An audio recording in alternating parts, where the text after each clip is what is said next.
So we're now recording. Everyone, thank you for joining the Navionics Bass Pro webinar series. Tonight's topic is understanding offshore fishing structure for bass with Mike DelVisco. I've known Mike quite a while, so I'm myself very much looking forward to seeing his presentation and learn a little bit as well. For those, I have everybody on mute at the moment. If I don't, it's just mass chaos.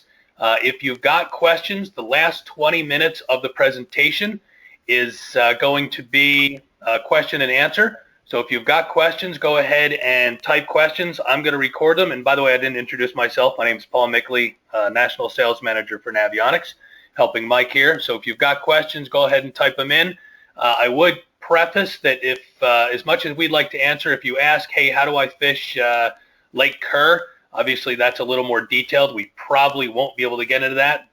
So try to keep them very precise. You know, you might say how much you fish a ledge with a particular bait or something like that. So hold your questions till the end. I already see some popping up. At this point, Mike, I'm going to turn it over to you. And thanks for your help. I'll jump in about 20 minutes left, and we'll answer some questions. Awesome. Thanks a bunch, Paul. And hey, welcome, everyone. This is kind of a new experience for me. You know, I do seminars all over the country, and I'm a past Bassmaster University instructor. And this is the first time I've had to do one right from my house, right from my office, so I think I could get kind of used to doing this. But, you know, thanks so much to the guys at Navionics and Bass Pro Shops for putting this, you know, whole series together and supporting it and, you know, putting these special programs together, because it, you know, really gives you guys a chance and opportunity to learn in depth some things from us, and, you know, helps us, you know, prepare better programs for you guys too. So we're going to be talking about, you know, understanding offshore structure. And, you know, I'll tell you right off that my style of fishing really does not suit offshore structure fishing. But, you know, I know from doing this for 30 years for a living that, you know, there's times when you really need to get off the bank and go find some fish that, you know, other guys aren't finding, or just an untapped fishery, and you need to get away from that shallow stuff sometimes. And, you know, this is like pretty much the perfect time to start getting off the bank and starting to look at offshore structure. So there's a bunch of things that I'm going to kind of go over with you guys from, you know, from the beginning to the end. And if you've ever seen any of my seminars at sport shows or maybe at Bassmaster years ago, I go into pretty good detail and try to cover as much as I can. But if you've got any questions, we'll come on at the end and try to answer everything for you guys. So let's kind of get into this a little bit. Now, the one thing that's really important to learn about offshore structure is that, you know, there's a time and a place for it, and not all lakes are created equal. So wherever you happen to fish, now I live on a place in East Tennessee here called Douglas Lake, which is falls under this second bullet point right here. But you may not have that type of lake, you know, to your access, or you might not, you know, be close to a lake like that. You may be on a shallow flat lake with very, very subtle or very non-existent offshore structures. That's not to say that you can't figure out or go catch some fish when they get off the bank, because even those shallow flat lakes that have subtle offshore structures, those fish will get off the bank, even if it's a very, very subtle change in depth. I can remember times when being on those types of lakes in like a 2 to maybe 3-4 foot depth change was all it took to get those fish to be a little bit more comfortable. So, you know, we need to kind of put things into perspective a little bit, that not all lakes are created equal. Some lakes have that shallow flat stuff with very subtle offshore structure. Some lakes are very deep, clear, and rocky, like the lake I live on here on Douglas Lake, and there's tons and tons of, you know, different types of offshore structure here on this lake, from humps to underwater points and rock piles. Not a very ledge-oriented lake, but mostly, you know, isolated deep water spots way off the bank in, you know, anywhere from, you know, 18 to maybe 40 foot deep. All this great type of cover in this deep, clear, rocky lakes. Or you might fish a, you know, a river system like, you know, Tennessee River System, or any of the river systems in Alabama and places like that. Kentucky Lake and Guntersville come to mind as being, you know, some of the best ledge lakes that we've got in the country. Wheeler's another really good one, and Pickwick is another really good one. So, these lakes right here that have ledges, they're a lot different from those shallow flat lakes, and they're a lot different from them clear rocky lakes. And in my opinion, probably the easiest of the three primary types of lakes that have offshore capability of catching some fish is that river system with those ledges. And we're going to talk a little bit about that, and I'll show you a couple of places too as well that I really like to fish. So that's pretty much that. Now, advantages of offshore fish. Well, let me back up here. Let me put this into perspective just a little bit. And I am primarily a shallow water fisherman. If I had my choice, I would like to stay in 0 to 5 foot of water and throw a topwater bait and flip a jig and flip a piece of plastic and that sort of stuff in some kind of cover. It's the way that I like to fish. I like to cover a lot of water quick.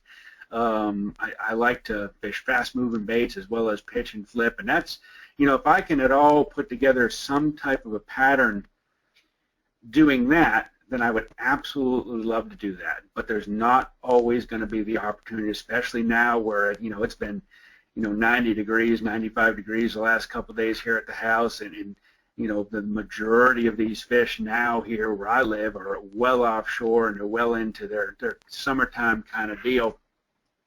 And how I started to really force myself to learn how to fish offshore structure was I kind of put things in perspective. And one day I'm in the front of my boat and I turned around and I looked all the way back to the motor and I said, well, my boat's 21 foot, and with the motor it's probably 22, 23 foot. And I says, that's not a very long distance from the front of my boat to the back of my boat. And that's all, I'm basically fishing is that 20-foot zone. 18 to about 23 most of the time seems to be the real comfort zone for most fish that are offshore.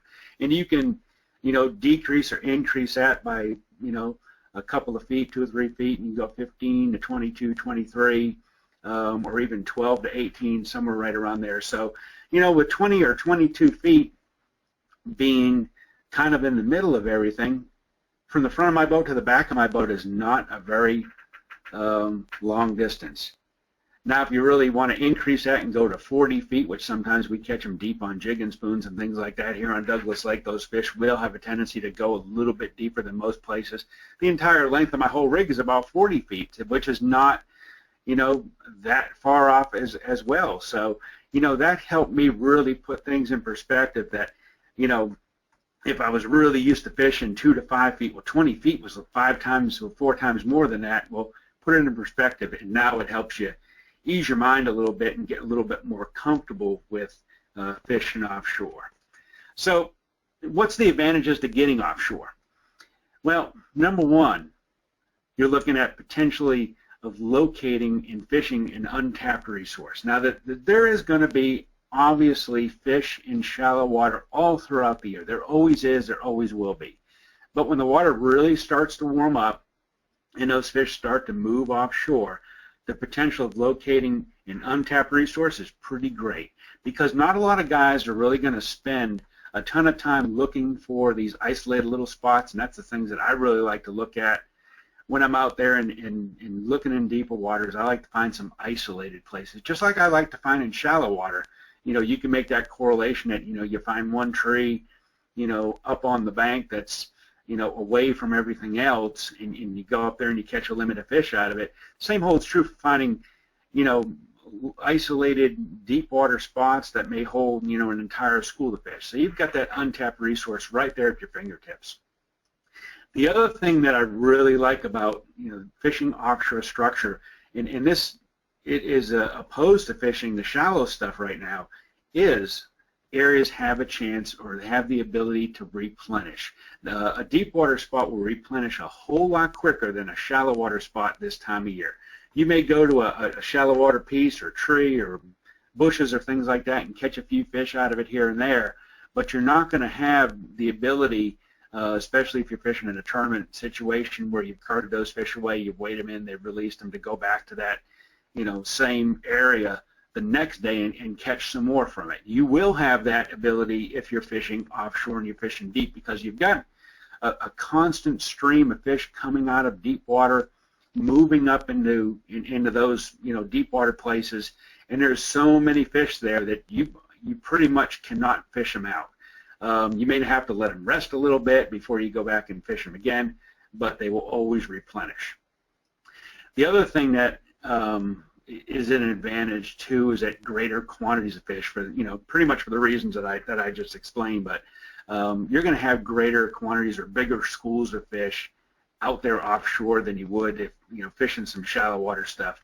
And you've also got, with the amount of quantities of fish, the potential for catching larger overall class of fish. So you could, not uncommon to pull up on a deep water spot, especially Gunnersville or a Kentucky lake that's known for 4 to 6 pound bass, and find an entire school of fish that are that size on a particular piece of cover. And I have noticed that is kind of a trend when you get on areas, and the more and more you fish offshore structure, the more you'll be comfortable with doing it, and you'll get a little rotation, a little milk run, just like you would fishing shallow water stuff. And what I've noticed that when you start catching, a certain size class of fish, it's pretty much consistent throughout. Now, you may catch, a limit of 3 pounders or limit of 2 pounders, and all of a sudden catch one good one.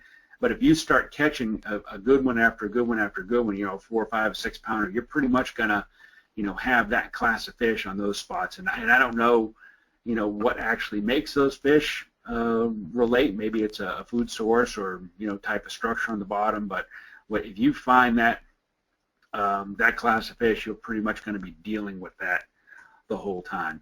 So with that being said, how do we recognize when to get off the bank a little bit? And pretty much now throughout the whole southeast and pretty much most of the country now, with the exception of maybe way up north. I spent the last 3 weeks actually fishing up in Maine, and that water was just starting to warm up to about 70 degrees, and those fish were, just kind of moving in here the last couple of weeks, moving up shallow. So they're probably another couple of weeks away here, far up north of being out on some offshore stuff. But typically when I'll start to look for the potential of an offshore bite would be when the second wave of spawning fish is up. So what I'm actually fishing for here in the offshore is the first wave of spawning fish that's already spawned, those early spawners that spawn maybe the end of March, first couple weeks of April into the third week of April, and by the end of April, beginning of May, they're out offshore already. That happens quite a bit on some of your bigger lakes because, you got to realize that not all fish are pre-spawn at the same time, not all fish are spawning at the same time, they're not all post-spawn at the same time, so there's a variety of different things going on. So at the same time that I'm, starting to recognize some of this offshore potential, I'm actually have the ability to catch shallow fish as well too. Maybe some of those fish are still spawning, maybe there might even be some fish that are still moving up. Maybe there's some fish that are on a shad spawn, which is something that happens, down here, down south, or maybe even a bluegill spawn, which is kind of a really cool thing. But there's also a class of fish that has already moved out and been in deep water, and that seemed to happen here on Douglas Lake a little bit earlier than it has in the last couple of years. Now, I will tell you that last year, for example, here on Douglas, and it was like this in a variety of different places that I traveled around the country, is that the fish never really got set up very well offshore. They got out there for a brief period of time, about the 3rd or 4th week of May, and then they started to scatter, and a lot of those fish started coming back shallow. So you've kind of got to recognize this, that I think this year is going to be quite a different year because it's already starting to get really hot. And if you notice last year, temperatures were really a lot cooler than they were in other parts of the country here, low 80s to mid 80s pretty much all summer. It kept those fish scattered a little bit more. It kept more fish shallow, but the deep fish really never got set up. This summer is actually setting up because those fish have already been out there for, a good 3 weeks now, maybe going on 4 weeks. And they're really starting to get set up, and the water's warming up enough where it's, in the mid 80s now, so that they're staying put, and they're going to stay right where they are as long as it stays hot. Those fish will stay out there. But usually by about late May to mid-June, the majority of the fish that will relate to the offshore structure will already be there. Now, as I mentioned before, allow for geographic differences north and the south. You know, you guys up north, we've gotten to here, which I'm sure we do, that you're probably looking at, you know, the end of this month here in the next couple of weeks into the beginning of July for those fish to really get, you know, start to get offshore.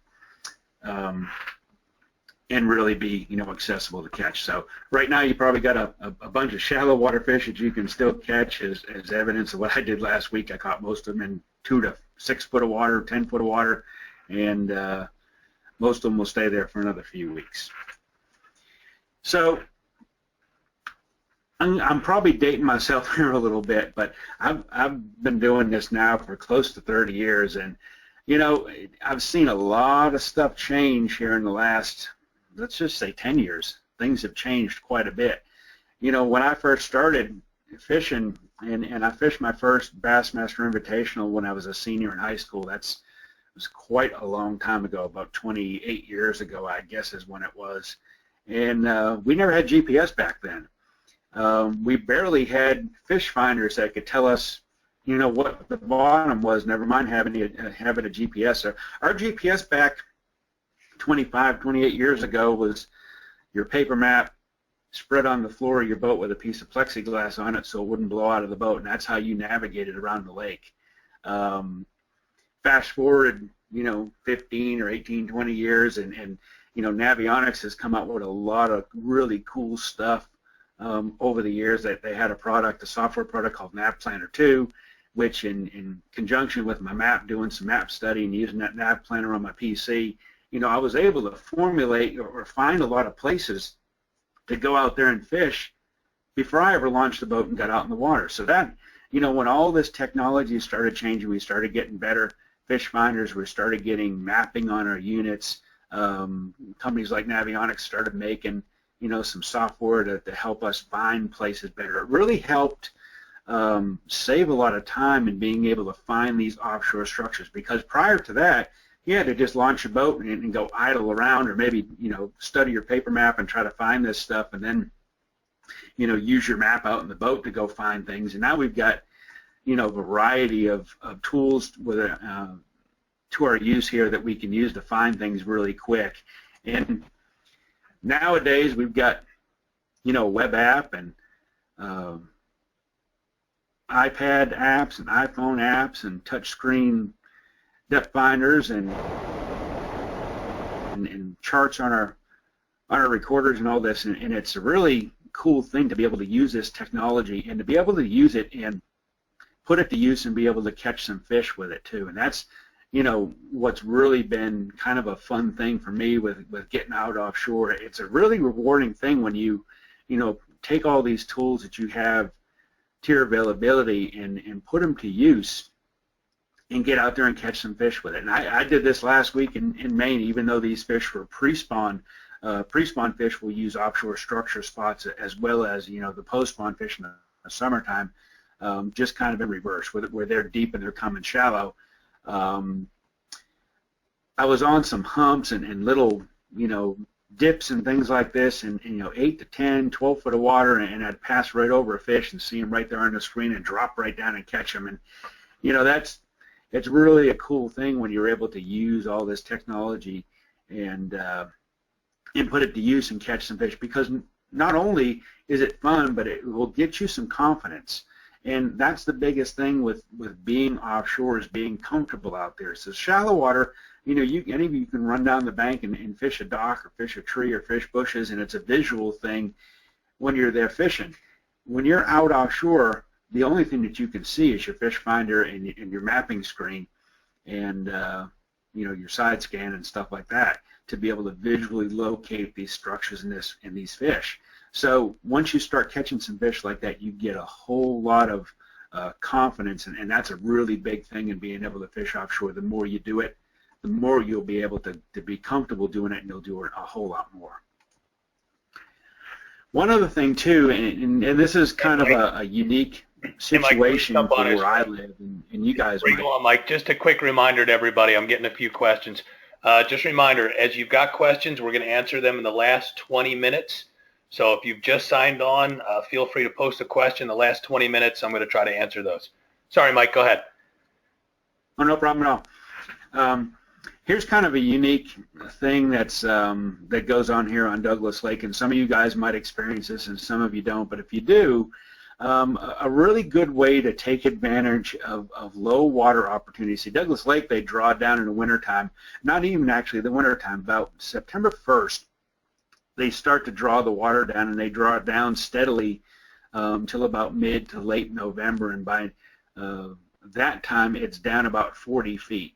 So there's a massive amount of structure and cover that you can still drive around the lake and go see, and I don't know how many waypoints that I've actually found just driving around the lake and putting a mark on it and coming back there and fish that spot and catching fish during the summertime, because if you look over the top of my head right there, that entire rock pile is covered with water, and it's about in 10 foot of water when the water's all the way up. So you can see the advantage to having these low lake situations, and I know Douglas Lake is not the only lake where they have this drawdown. They have it in a variety of different, mostly these deep, clear, rocky lakes. So it'll really save you time when you're trying to locate structure. It lets you see the true structure too. If you look about in the middle of that rock pile, you'll notice that it's pretty much consistent. It's kind of heavy gravel and some scattered rocks, but right here in the middle of this, there's 3 or 4 or 5 rocks all in one pile. Now, if I was actually fishing this particular spot, that would be something that I would want to target right there. This little piece, maybe not the entire piece, maybe there's some fish down here on this drop, but more than likely there's going to be a bunch of fish right there, because, see, deep water structure is no different from shallow water cover.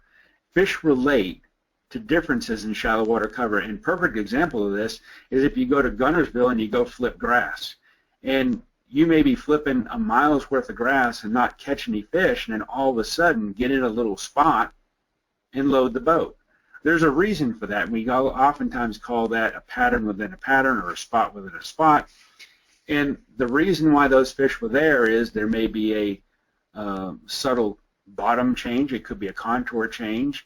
It could be a slight change in depth. It could be a slight change in composition. It could be a little turn in the grass bed, which a lot of times it happens, those little turns or little points. Could be a variety of things, but whatever it is, I guarantee it's something that's just a little bit different. Now, if you look at this particular pile of rocks right here, that's something that's different throughout this entire structure, with the exception of this drop right here. So I would for sure look at this drop, and I would for sure look at that piece right there. So it really lets you see in pinpoint subtle changes in contour and composition. Primary types of offshore, and here's where we start to dissect some of these different things, and I've got them kind of picked to my 3 favorite things that I look for in offshore structure: humps or rock piles, underwater points, and then ledges. And you may find a lake that's got all of these things. You may find a lake that's got one primary, type of cover and structure, like, Kentucky Lake or Guntersville is primarily ledges, and that's where those fish are going to set up. The lake that I live on, which I keep referring to, Douglas Lake, has got a lot of underwater points, and it's got a lot of humps and rock piles and things like that. It may also be, and I didn't include this one, something very subtle. Going back to that first slide that we looked at, that maybe it's a shallow, fairly featureless lake that has very, very subtle breaks in offshore structure. It may be something like a roadbed, and I'll tell you what, that's one of the best things that I can find when I'm fishing offshore is a little piece of a roadbed or a change in soft to hard bottom with virtually no change in depth. And that's a really, really cool thing to find, because unlike a hump or a rock pile or an underwater point, when you're driving down the lake in your boat and you see your sonar flash and you come up on a rise or go down off a drop or whatever, that's a fairly easy thing to recognize when you're driving. If you see something that has virtually no change in depth, that goes from soft to hard back to soft again, maybe it's a little gravel flat, maybe it's a roadbed, whatever it might be. Those are real fish magnets and stuff that I like to find, and especially on these real shallow, flat, featureless lakes. So that's another thing that you could be looking out for too. Whatever type of structure that you're finding, though, the best structures have irregular features like we talked about just a little bit ago. Whether it's rocks, stumps, brush grass, gravel, virtually anything that breaks up the structure feature of the piece that you're fishing.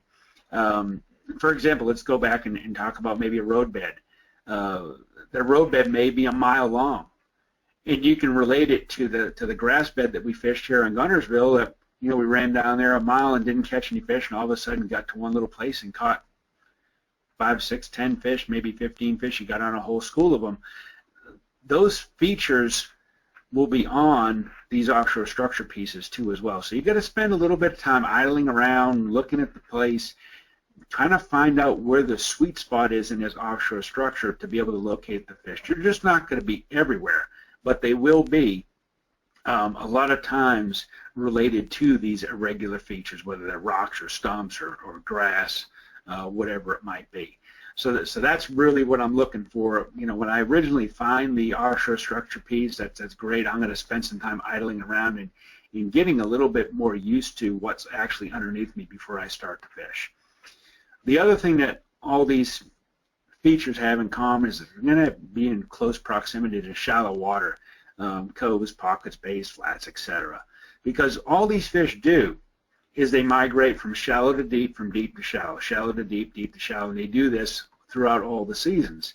So in the wintertime, when they're really deep, they need that deep water for security. Water starts warming up, they start to move shallow. Water starts to warm up after they've been shallow and spawn and post-spawn, they go back deep again. And then in the fall, they come back again. So having that shallow to deep water transition is really key, and it's one thing that I look at with every type of deep water structure place that I'm looking for. I want there to be some kind of shallow water close by, because sometimes you may get out there deep and they won't be deep. They might shift up shallow, whether it's a change in weather, maybe it's a real cloudy day, you've got a front that's come through and it's really cloudy, and those fish have gone from that real deep stuff up to the shallow stuff. So that they will change at times, but having that shallow water accessibility close by is a lot better than not having it. So let's take a look, and I'm going to show you a couple different pieces of this hump. I've kind of got a zoomed in piece right here, and this is a lake that's pretty close to my house. It's got tons and tons of humps in it, and underwater rocks. I mean, this whole lake is nothing but a giant rock. Cherokee Lake, got a ton of fish in it too, but this time of year they really get off the bank and they start to relate to that deep water stuff. And humps are probably one of the best features that I can find on a lake, especially a lake like this that has a lot of humps. And they're fairly easy to fish, and they're fairly quick to fish too, because this area right here, here's the hump right here. And there's actually another little one right there that comes up. That one's in about 27 foot of water. This one's much shallower. But you'll see, I think, on this next screen right here that I've got a hump right here and another one right there. Now this lake, if I actually zoomed out of this map, you would probably see 5 or 6 more. There's another one right up here. There's a little bit deeper one right there. There's some more down, scattered all about in this whole section. So the thing I like about fishing a hump is it's very fast, and it's a good way to find out if fish are biting really quick. They're either on a hump, they're either biting or they're not biting. And typically, you can use a hump at certain times of day with different baits and different techniques. We're going to look a little bit at baits here in a short period, but that's what I really like about fishing a hump, is that it's quick. It's not like fishing a ledge. It's not like fishing a big underwater point or a big other type of structure. You pull up on this and you start making some casts, and you're going to either start catching fish real quick, or you're not going to catch many at all. It's just one of those things. And you may have to come back. You know, you may fish it in the morning and catch a bunch, and then they shut down for a little bit, and you can come back, and midday they start biting again, or maybe late in the day they start biting again.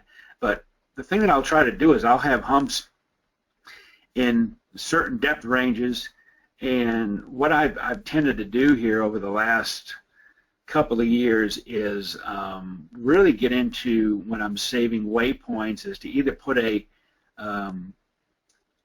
little label or color coordinate my waypoints. And you can do this whether it's, you know, deep offshore structure places or shallow water stuff, so that when I know I get on a particular series of humps and maybe a certain particular water depth, I can run all those colors and be able to eliminate the ones I don't want to fish and be able to fish the ones that I do want to fish. So that's just one thing. And I tell you what, with these new touchscreen HDS machines, it makes it a whole lot easier for you guys that have used this touchscreen to be able to go in and save a waypoint and call something what you want and not have to mess around with the keypad of the old touch machines. I mean, keypad machines, scrolling through all your, you know, your keyboards and stuff like that. So it makes it a whole lot quicker doing it this way.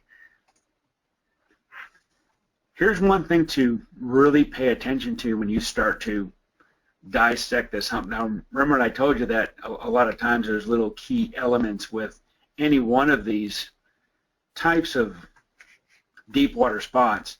And I want to look, the best hump that you can find would be one that has a sharp contour line. And here's where your, you know, Navionics chips really come into play. And I'm fishing a HDS 12 with a platinum chip in mine, which gives you 1 foot in, contour lines. And I'm able to take this little piece right here, which is your sharp drop. And a lot of times fish are going to be related. If they're not directly on top of the hump right here, they're going to be off to the edge. And actually, to be honest with you, I'd rather see fish off the edge of the hump as opposed to being right on it. Now, maybe first thing in the morning, there's some fish right up on top of this thing feeding, which, you know, big spinner bait, swim bait, topwater bait, even a big crankbait. Those may be the first things that I throw on a on an offshore piece, just to see if there's any aggressive fish, much like you would a shallow water area. You're going to fish, you know, aggressive reaction baits first, and then start to slow down with, you know, more methodical pitching, flipping, you know, that's worming, that sort of bait. But I may find some fish first thing in the morning right up on top of this hump. But if I really see fish and I drive my boat around and I scan this whole area, I may get to where I'm driving this way and I run off the side of this edge, and it's a steeper drop right here as opposed to this right here. Uh-oh. Shouldn't have clicked that, should I? Oh, I don't know how to go back. Think of that. Push the arrow key, Mike. You will just push your arrow key and go back up.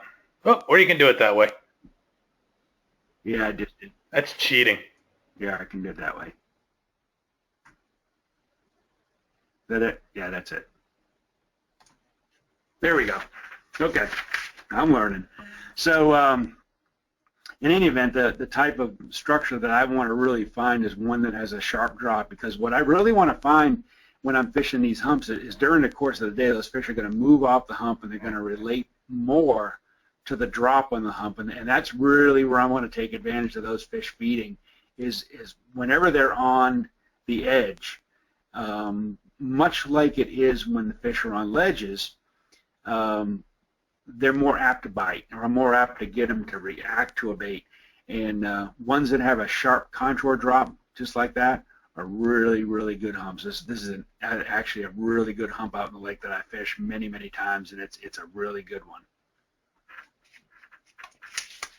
So underwater points, and this is another thing that I fish quite a bit, and it's a fairly easy type of offshore structure to go find. You can find an offshore underwater point just by looking on your map or doing some homework with your Navionics web app and on your iPad and things like that, and you can find this stuff before you ever go out and fish, just like you can the humps. This is another place that I fished quite a bit. In fact, it's this point right here that we're looking at. Although I've got the pictures, I don't have the pictures lined up, but that's the deal. And this is the point that comes out. And this is, again, some stuff that, a lot of guys will find, a lot of guys will fish. There'll be certain places, just like I mentioned with all these other types of offshore structures, where they're going to be in one certain location. In the morning, they might be up right up here, right up shallow, feeding, and as the day progresses, they're going to kind of move out. So they may be up in this contour line during the course of the day. They might move out here on this little flat. They might eventually get out here real deep, or they may get out here, which is that rock pile right there. If you can find underwater points with some type of structure, whether it's rock, gravel, brush piles. We have a lot of brush piles down here, down south. Some of you guys up north have the privilege of being able to fish around grass. That there is absolutely, well, except for the stuff that's flooded, no grass in Douglas Lake, and a lot of our lakes down here, down south, just don't have that grass. But a lot of you guys up north have grass. So any of these, underwater points with grass or multiple types of cover, grass with rocks or just rocks by themselves, rocks and stumps, awesome place to be able to get out and catch some fish. So I'm going to, just like the hump, I'm going to spend some time and I'm going to idle around this stuff until I figure out exactly where I want to be and exactly where I want to fish. So that's just another example of some great underwater structure that has some character to it that you really want to fish. Now here's I took this screenshot the other day, and this is a small portion of Kentucky Lake down over by Paris, Tennessee. And this is probably one of my favorite ledges in all of Kentucky Lake. And I don't even know how many people have won money in one tournaments fishing these ledges, but there's a whole bunch going on in this one piece of area right here. And the first thing I'm going to show you guys here, get my mouse up, there's a multiple of different ledges on this one piece. And this is not a very big area. It's, it's length of, width of Kentucky Lake down by Paris, and it's maybe a half a mile long here, maybe even a little bit less. But there's a little secondary channel that runs in, and it comes in here off the main channel. This is the main channel right here. You can tell by the color separation, main channel. There's a little secondary channel that comes in, and it kind of hooks up here. And this is the very first ledge, or one of my favorite little pieces right here, because it's fairly shallow right here. This will come up to, 7, 8, 9 foot of water, and then drop off into 15, 16, maybe even 18 foot in a couple of spots. And this particular ledge is scattered with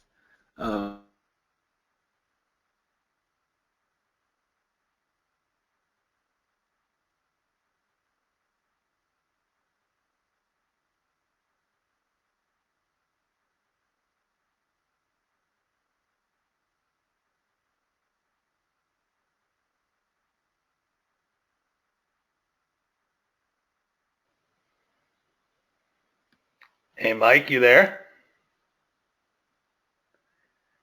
Yeah, it looks like we lost Mike. Hang on, everybody. Let me try to catch him again here. Let's call Mike's cell phone.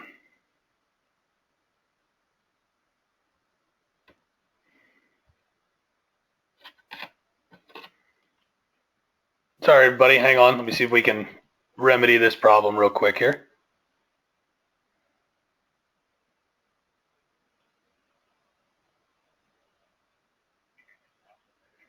Yeah, you did. Well, we still have your PowerPoint up here, Mike, but we lost everything else.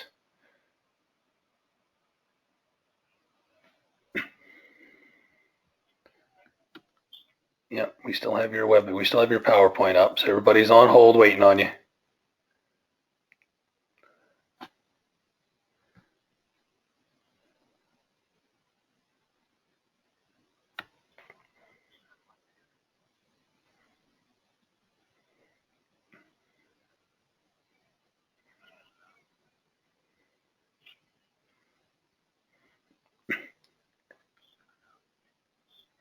Bear with us, everybody.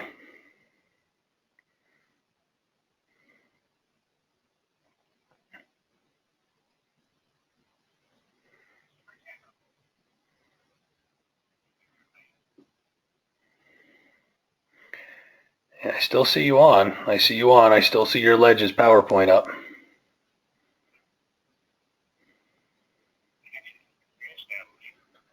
All right, let's see if we got you. There we go. Now we got you back. Give me a little hello on there, Mike. We get your webcam up, and then we know we're back to running. Hello, hello. There we go. All right, I hang up on the phone. Sorry, everybody. Go ahead, Mike. We got you back. Sorry about that. The problem with living out here in the sticks is you got to deal with satellite internet. Anyway, here is Paul. Where was I at? I was talking about Kentucky Lake. Did we get to the part where I was talking about this particular ledge right here? I think that's where you left off, right at that ledge. Okay.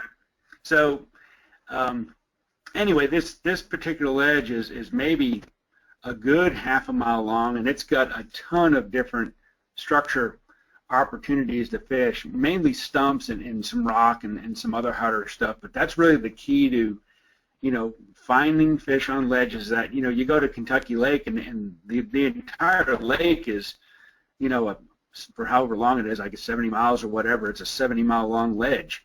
So the thing that you really need to do is opposed to just running around and just stopping on a ledge and trying to fish, you really want to try to pick your spots, accordingly. So the thing that I'm looking to try to find with any one of my deep water spots is the availability for those fish to get, back into the creeks, back in some pockets. So I want close proximity to all those types of other structure features as well. Now, you can't see it on this map, but there's a big bay there's a big creek that goes in right here. And there's a couple more up here, and there's a couple more down there, and there's a ton of them over here on this other side that go in. So all these fish that, go up in those bays and up in those creeks and up in that shallow water stuff during the course of the springtime, they all tend to move out here, out on these ledges in a variety of these different ledges.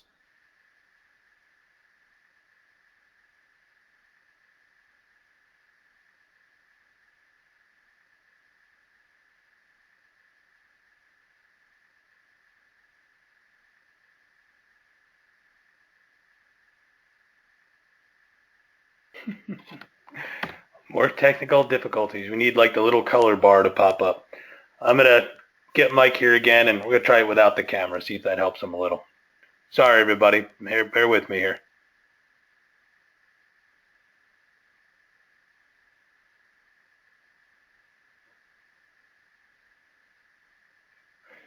Yep, try hopping on, Mike, and let's just do it without the cam. Maybe that'll help. It might be kicking you off or something.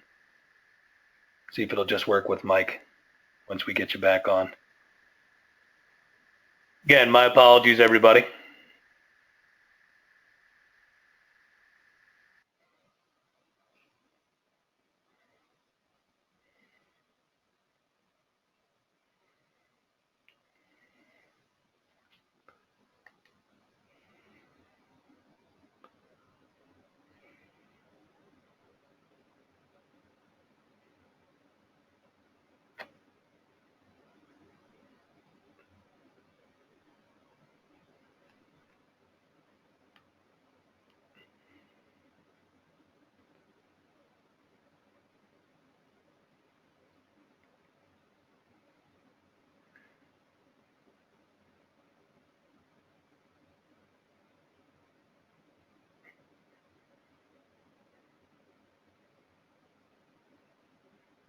I guess I should play some music or something while we're waiting for Mike. There we go. Well,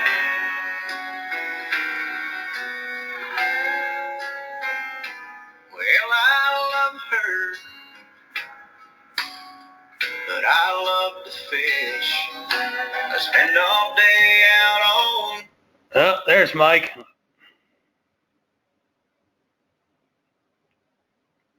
Mike, we got you.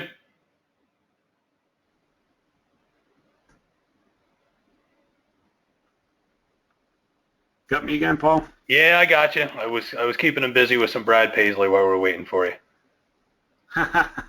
I'm going to try to shut my camera off, although I don't think that's the issue. But no, leave it on because I think your mic's working through your camera. It is. Leave your cam on. All right, let's try it again. Okay. Sorry, guys. Okay, so back to Kentucky Lake. So here's the deal: is that we've got a ledge here on this side, and if you come over here, you've got another ledge that runs here off this big flat, and then you can come over here and get on a little bit deeper ledge right here on this little channel right here, and then eventually get over here on this really big ledge that's pretty much a main river ledge. So right here in this particular area, and I didn't even mention this one right here, which you can get to. There's a flat. You can tell by the color differences on your map that you've got this big flat ledge, somewhat of a flat ledge, another drop here, and another drop there. So there's an awful lot of things that you can fish all in this one little area of the lake here.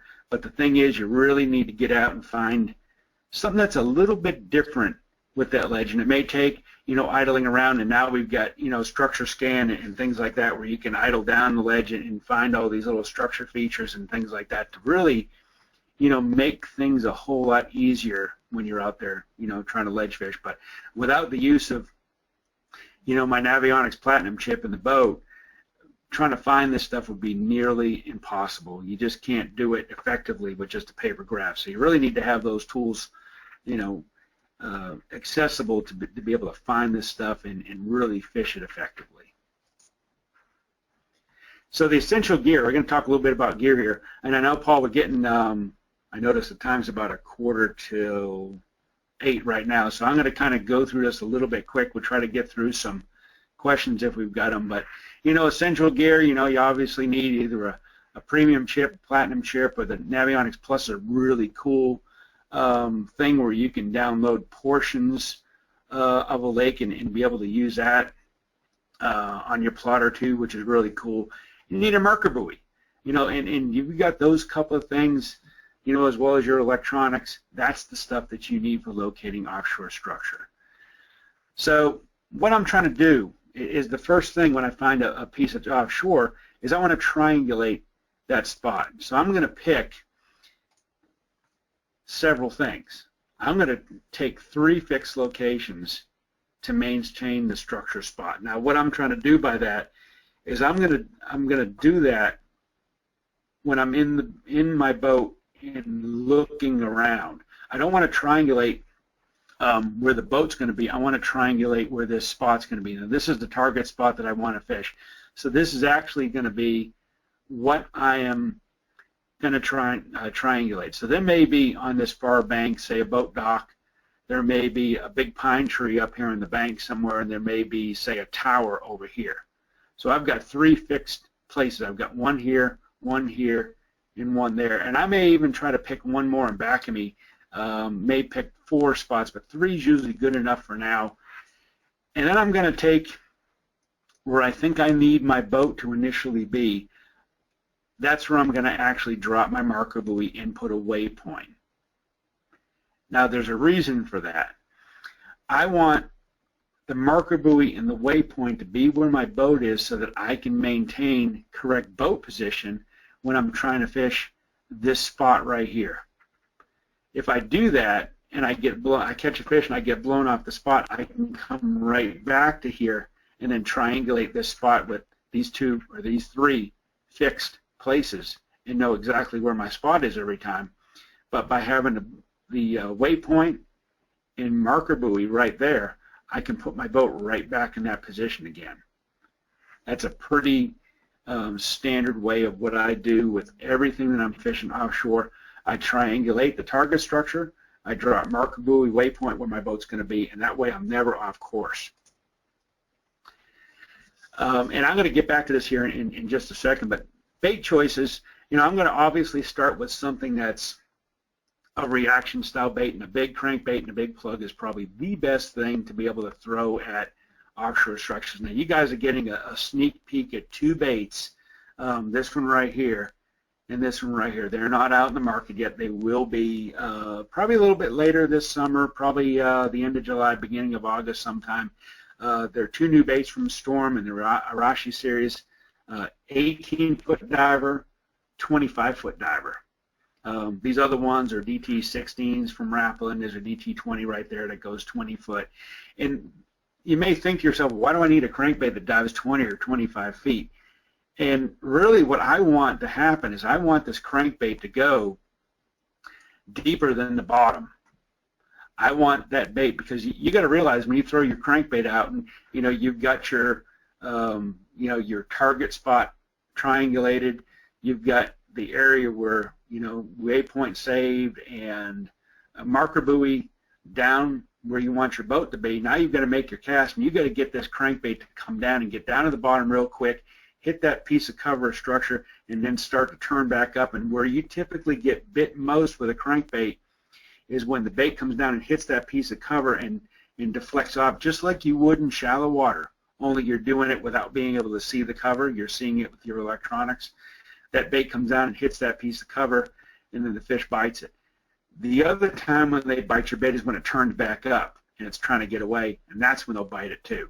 So proper boat position is a must when you're throwing a crankbait, and the longer I can keep my crankbait on the bottom and let it stay in contact, the better opportunity I have of being able to hit this precise little piece of cover or the precise area that I want to target with my bait.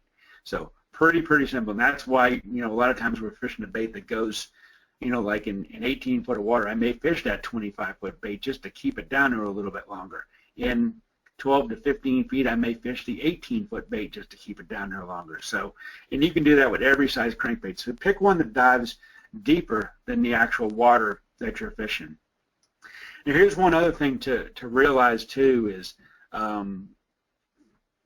spots like this, like we mentioned in the beginning, you're going to be able to find or have the opportunity to catch multiple fish when you're doing this.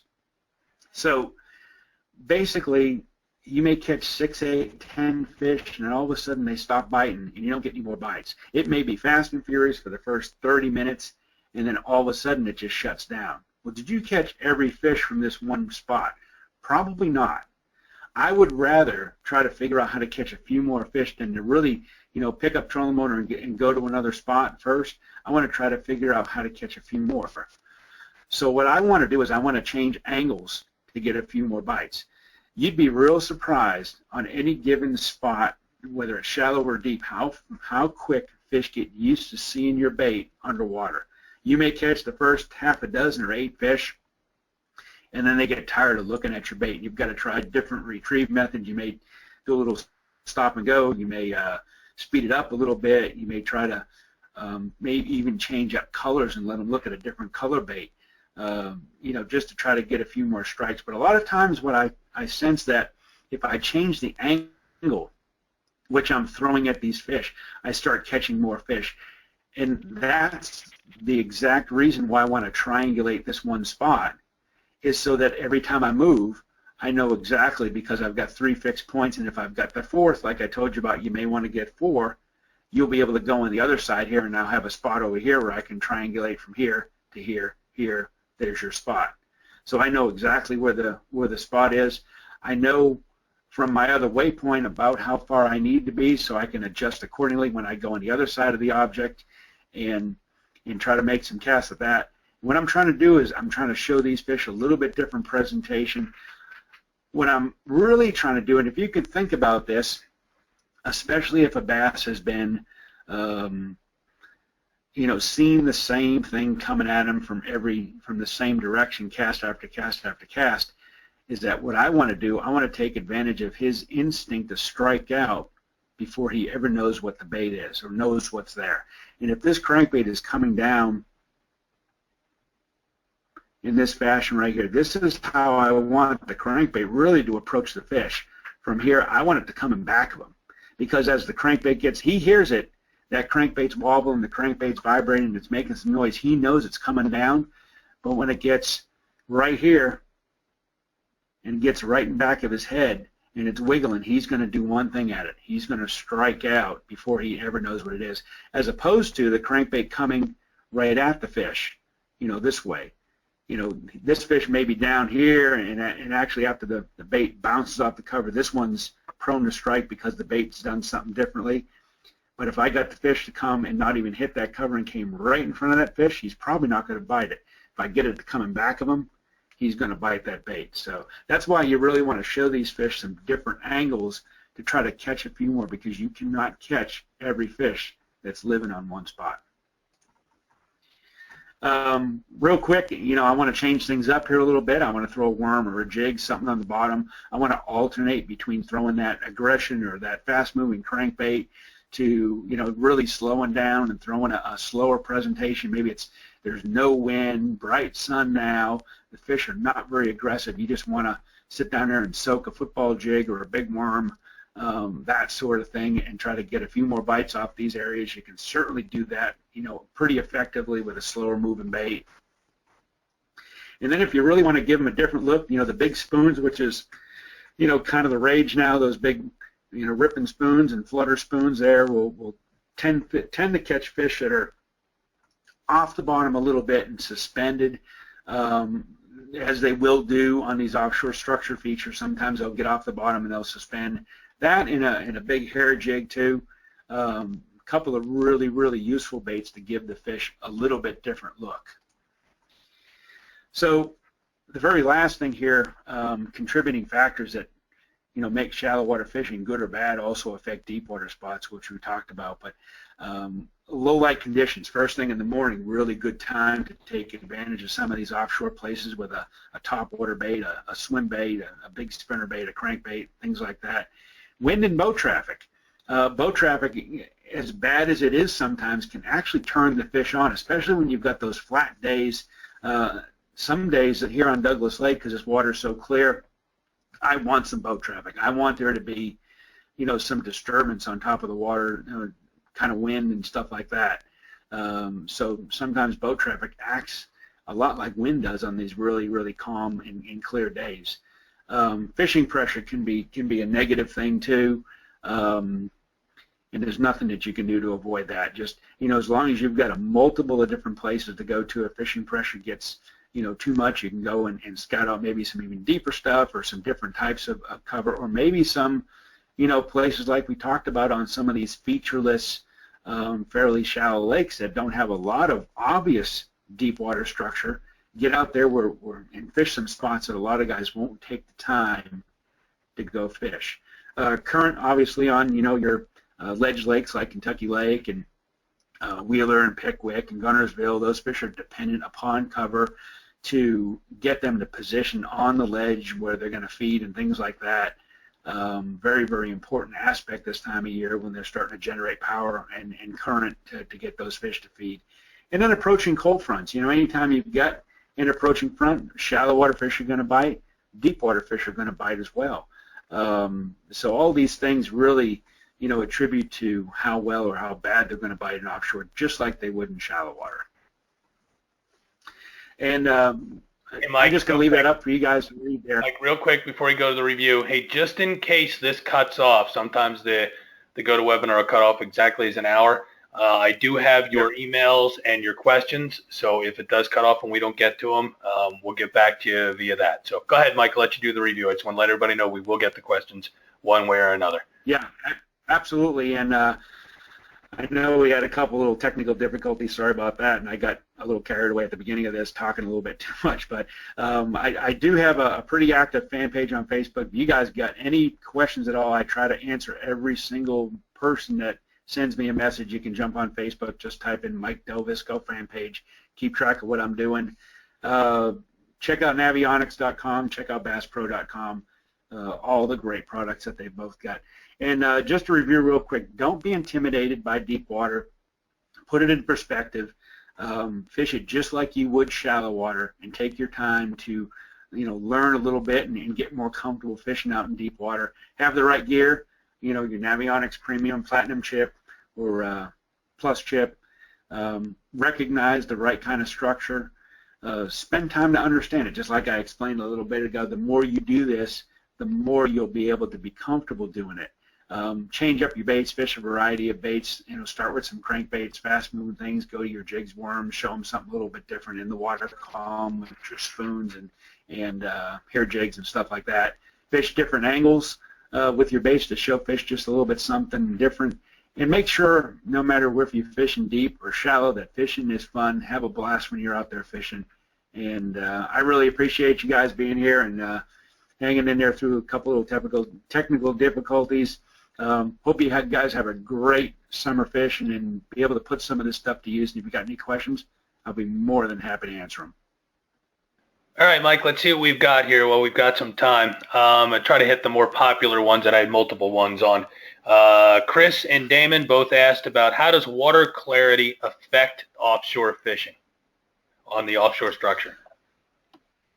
Yeah, and I haven't really noticed a whole bunch with lakes getting dirty, and I don't know if they're referring to if the lake gets real dirty, are they still apt to being out on offshore, or if the lake is really clear. Like Douglas is a really clear lake, and I do find that those fish will spend a little bit, will spend time being in a little bit more deeper water than your traditional, Stain to maybe just off-color lakes like, Gunnersville. I keep using those examples, Gunnersville and Kentucky Lake and those sorts of places. But I will fish slightly deeper if the body of water is super clear. But of course, I let the fish in structure dictate. I mean, if I find them in 15, 18, 20 foot, that's what I'm going to fish for them. Very rarely will you have a circumstance where you find them in one place and they leave because the water's changed. They may shift around, and that's one of the reasons why I like to find, especially with that hump illustration that we had,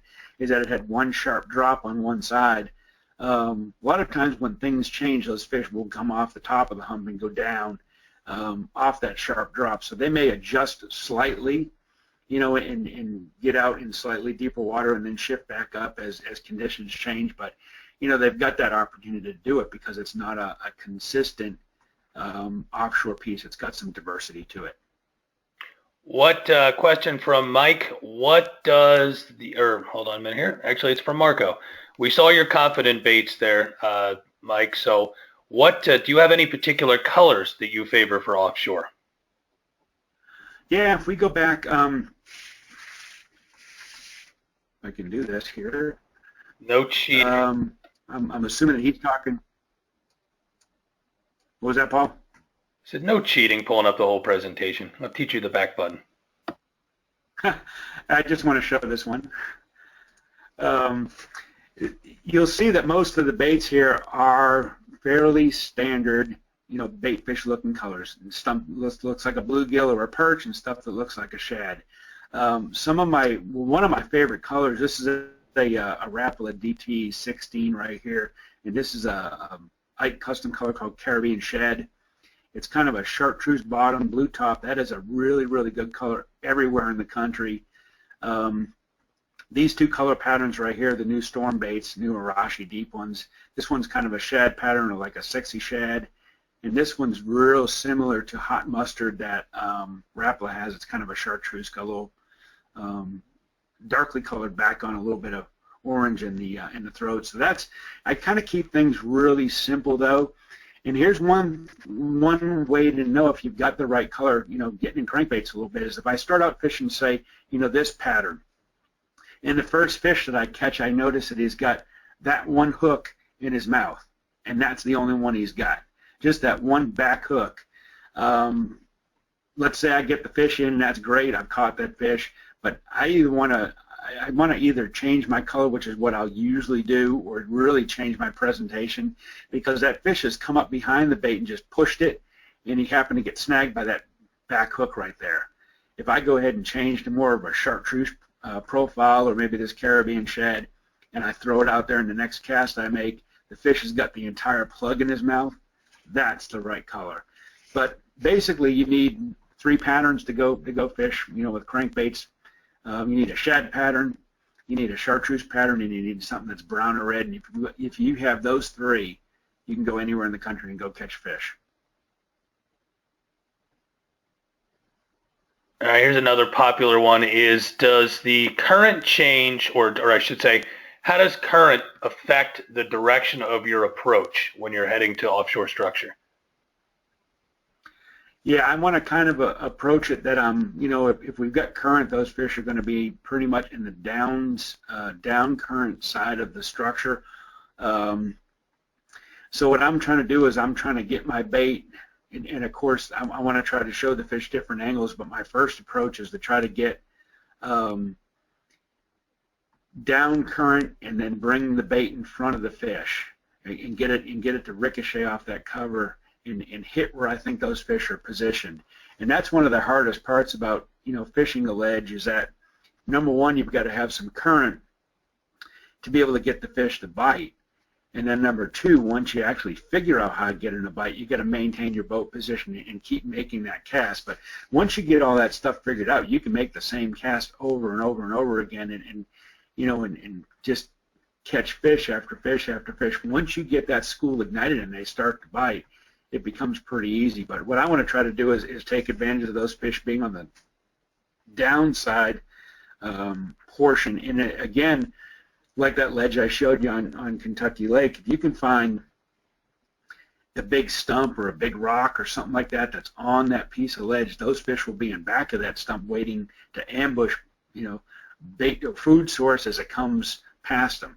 And that's exactly what I'm trying to do with my crankbait too, is have it come in contact with that piece of cover, that individual piece of cover. The ledge is the overall structure, but the individual stump or individual rock or little pile of, subsequent pieces of cover are the ones where the fish are going to be located. So I take that into effect as well. I'm going to do last three here, Mike. The rest are pretty detailed. So one of them is there any significant difference for fishing structure offshore between lakes and rivers?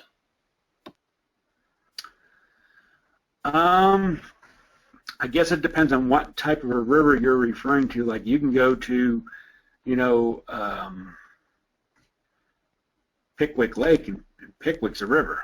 Essentially it's a dammed up lake, but it's part of an entire river system. So if he's talking a fast flowing river, I don't have a whole lot of experience fishing that type of river. I don't know if you can elaborate a little bit on what type of river he's talking about. It may help me answer that question, and we can come back to that one in the end. Okay, yeah, if he does, if he's still online here, he can shoot that as a question, and we'll see it on the Excel sheet. Does wind affect where fish stage on offshore structure? Yeah, absolutely. And let's go back to the Clear Lake scenario here that, without any wind, a lot of times in these real clear rocky lakes, those fish will be a little bit deeper, or they'll be out off the ends of this structure, like on those sharp drops like we saw in that hump illustration, just because there's a little bit more security in those types of spots as opposed to being right up on top of it. And this is, I'm talking like, middle of the day stuff, from 10 a.m. to, 2, kind of that brightest portion of the day with no wind. And then, the wind can come up and it will reposition those fish. Maybe they'll come up closer to the top edge. I've seen times when, they've been much deeper in the water column when it's really still and really hard to catch. But as the wind starts to blow, they start to move up a little bit, and you'll see them as you keep graphing them. You'll see them starting to move up, and you'll see some streaking on your graph that will indicate some fish are starting to feed. That's the other thing I tend to look at too, is streak lines on my graph to see if the fish are feeding or not. As they become higher positioned on that drop, closer to the top of the hump, they tend to get a bit more aggressive and they start to feed more. And that's the same for ledge fishing too. If they're way off deep on the ledge, they're not as apt to bite. And if they're closer up on top of the ledge, they're a little bit easier to catch. So certainly wind has a lot to do with that. And wind is a lot like current too.